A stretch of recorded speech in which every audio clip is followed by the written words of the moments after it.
বিসমিল্লাহির রহমানির রহিম। আচ্ছা তাহলে আপনি এই শশাটা যে ছিললেন, দেখেন তো খায় দেখেন আসলে স্বাদটা কেমন, টেস্টটা কেমন। আসলে ঘটনা হচ্ছে এটা তো বিদেশি একটা জাত, ঠিক আছে, আমাদের দেশে এই প্রথম। হ্যাঁ তো আমি আসলে ঢাকা থেকে আসছি, যে আমার তাও এই অ্যারাবিয়ান একটা শশা চাষ করছে গ্রিন হাউসে, এরকম পলিনেট হাউসে।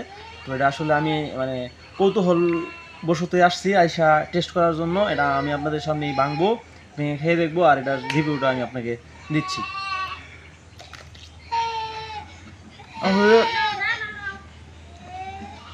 এইরকম শশা আমার লাইফে আমি কখনো খাই নাই, ফার্স্ট টাইম খাইতেছি। হ্যাঁ হ্যাঁ। আর এর চামড়াটা কি আপনার কি হালকা মানে নরম নাকি অনেক স্মুথ, মানে স্মুথ না? আমরা যে ভালো রেস্টুরেন্টে বা ভালো ইয়াতে যায় না, যে সালাদ গুলাতে খাই, হ্যাঁ এরকম তা আসলে পাই না।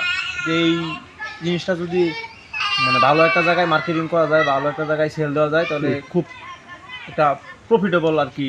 আচ্ছা, এটার মধ্যে কি তেতো যে একটা ভাব না এটা কি আছে না না? না, অসম্ভব, একদম পানির মতো।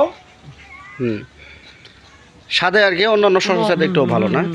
আসলে এটা হচ্ছে কি, তাও এটা আপনার হয়েছে রিকজন কোম্পানির মিরাসিড বাজারজাত করে।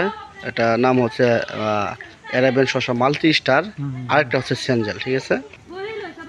হ্যাঁ, এটা হচ্ছে এই শশা এরকমভাবে ধরে খাইতে অনেক স্বাদ। মানে যারা আসে আমি তাদেরকে দিচ্ছি তাদের রিভিউটা জানার জন্য। আসলে এগুলো আগে দেখতাম বিদেশের মাটিতে, ফেসবুকে বা ভিডিওতে।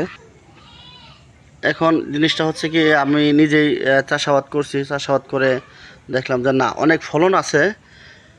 আসলে আমাদের যে দেশে যে গ্রাহক, তাদের স্বাদটা বোঝার জন্য আমি সবাইকে আমন্ত্রণ জানাচ্ছি, আপনারা আসবেন, খেয়ে যাবেন, রিভিউ দিয়ে যাবেন, নেওয়া লাগবে না বা কিনা লাগবে না।